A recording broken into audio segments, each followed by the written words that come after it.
We're going to be looking at the Pomegranates painting today, and mostly this painting is tied specifically to the planar structure discussion that will have been in another video. But while we're just getting organized here, we'll talk about some general things, and when the planes start, we'll get to that. But the thing to remember is that your responsibility when you're starting a painting, number one, you want to make sure you get your drawing in. And, well, there's the still life. So maybe number one is, if you're doing a still life, is to make sure that you have a still life that you can work from, that's well lit and is doing all the things that you need it to do to give you the references you need to make the best painting you can. But back to your sort of physical responsibilities, and that would be, first would be to get the drawing in. Now, if you're in my class, I probably have you doing an underpainting first, and so that will resolve the drawing problems right away. If the drawing problems are, they're going to be trouble, do an underpainting. If you feel like you can get the drawing problem solved without a drawing ahead of time, and you can do it on the fly, then painting the way that you're seeing me do it is an okay option. I'm not really trying to do a whole lot here in terms of detail. I'm just trying to get the big information in, and this is what I call either blocking in, or in a general sense, just getting visually organized. If the point of the painting is to get these pomegranates sort of revved up and information laden, then I need to get the colors around them established as early as possible.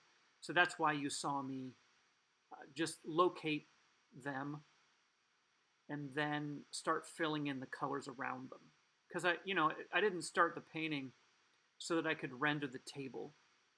Like, it isn't really fun. Nobody really sets out to do that. So it's just support. It needs to be done right, and it needs to be thought of in a complex manner, just like the rest of the painting, but you don't really set out to do that as part of your goal. I mean, I've seen people make paintings of like tabletops and whatever. If that keeps you going, then fine. But the idea behind this painting was to get these pomegranates going. So what I'm doing in the first layer here is I'm just trying to block in what we refer to as primary planes. So the primary planes are going to be the planes that establish that the object has a front and a top and a side, and the idea that the object is sort of moving away from you in space, so it ties into some perspective ideas. And then when we switched scenes here, this is after the paint is dry and I come back to it. So I'm painting onto the dry pomegranate, and it's not how I prefer to paint. When I go to the other pomegranate, I let myself do the thing that I'm the most comfortable with, so you'll see that. But so the primary planes are already established, so I can immediately start going into detail on some of them because they've already been laid in. And the differences in the reds are not huge, but as you see as the painting progresses here, I'm going to differentiate between the reds quite a bit. But I'm just kind of indulging in some of the surface quality of the pomegranate. And pomegranates are really visually complex. Not only do they have an interesting structure, but they also just have a very speckled surface. Usually because nobody eats the outside, they eat the seeds. There's usually like little rotten parts and weird discolorations, and they're just beautiful. So they're one of my favorite objects to draw. But specifically with pomegranates, and this is how I think about them, so it may help you in terms of this planar structure idea, is I think of the pomegranate as like a tire, like a tire that goes on your car.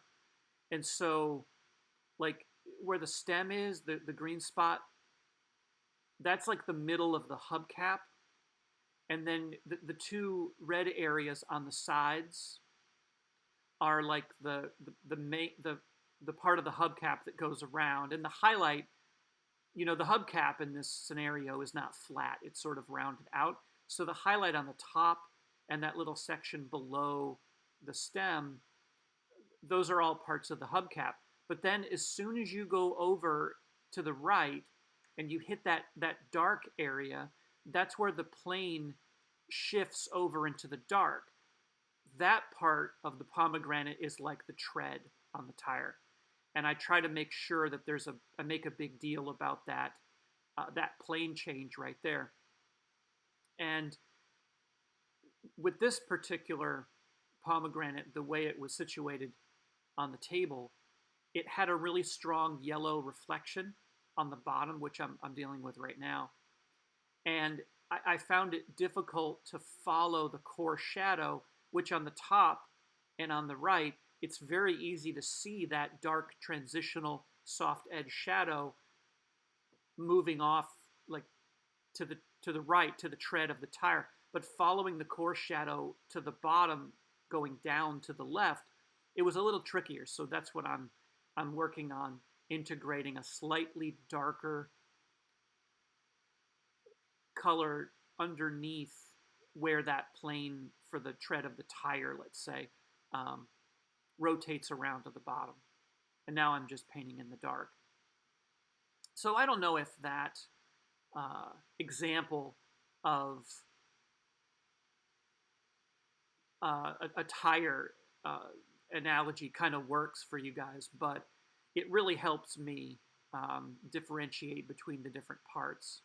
And I think one of the things that might be a danger in just explaining the idea of how to proceed and think about planes is that you're seeing me deal with a lot of detail, and I kind of admit that the secondary and tertiary planes, I got very busy with them very quickly in this one. But I think mostly that was because the pomegranate has a ton of information on it, and that kind of got me. But at the same time, the primary planes were already in from the first sitting, so the secondary planes were really natural to work in. So I'll come back to the plane thing, but let me explain what's going on here. So I put some Roberson's medium down, and if you don't know what that is, don't worry about it. And wiped it off, and then I painted the colors in, the local colors that I wanted, because I like to paint into a wet surface, and the thinner the wet surface is, the easier it is to work into. So I painted those cool green colors because that was the color of the plastic, the local color of the plastic bag, and now you can see that the original colors are showing through. It's really complex, and I haven't even done anything. So now when I get to paint into this, I get all the benefits of that complexity, and I just get to work it up. So that's what's going on with that, and I just paint like I normally do in there. And I'm trying to think about painting in patches and just making one mark at a time. But I'm also responding to the colors that are already there. So there's a lot going on there, but I wanted to show the two different modes of painting, and in terms of with the pomegranate on the left, painting into just like patches, just painting patches onto a dry surface, and then integrating those patches as I went. Whereas with the one in plastic, I did a reduction glaze first, which I just described, and then painting into that. I prefer that method of painting. It works for me. But back to the original pomegranate, where the planar structure stuff is really obvious. I did allow some of the secondary and tertiary planes to get a little bit prominent, and I kind of wanted to keep it a little bit simpler than that, but I was also balancing trying to make it look like what I saw. And so that's something I think I'd like to keep working on with future videos, is trying to get that example right for you guys. But where it could be better in certain respects, one of the things that I think the pomegranate does is it shows you what I mean when I talk about color complexity. Um, if you were to paint a red object and you mixed up a red, and then you said, okay, so the shadow parts of the red are going to be dark, and maybe they're going to be a little cooler, and then the light parts of the red are going to be lighter and warmer. You'd be right. I mean, those are all thoughts that you probably needed to have. But that's going to be what we refer to as local coloring.